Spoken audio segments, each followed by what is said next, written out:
3 Minute Monday, and this one is going to upset quite a lot of people because my last video regarding the Environment Agency upset quite a couple of people, and this one's going to do the same because I'm absolutely appalled at the action that the Environment Agency are taking. Now, if you don't know, there's a chap around there called Paul Powlesland. You might have heard of him, you might not. Okay, the reason why you should have heard of him is because him and a group of volunteers that are down on the River Roding cleared over 200 bags of rubbish and waste out of a stretch of river. Amazing, fantastic work. It has actually created a proper river.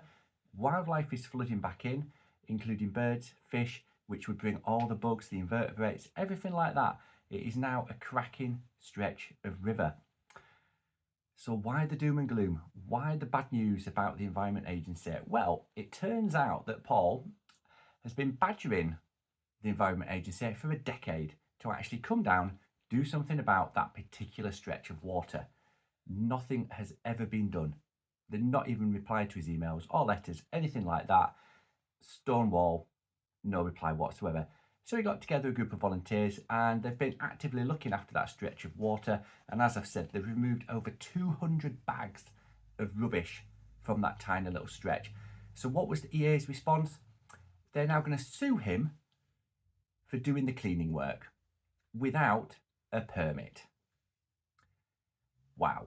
So despite the fact that Thames Water illegally discharge 750 million litres of raw sewage into that river annually, they're going to sue Paul for cleaning it up. Please, can someone make that make sense? Don't come at me with oh, he should have had a permit, because that's just bureaucratic BS. The fact is, that stretch of river has been neglected for over a decade. It took a group of volunteers a weekend to clear that stretch. They've removed 200 bags of rubbish. They've created an environment now where birds and fish are back in that environment, but they're getting prosecuted. I'm lost for words. I literally am lost for words.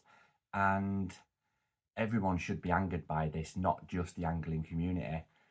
So please drop a comment below and someone please make it make sense. And I'll see you next time. Cheers.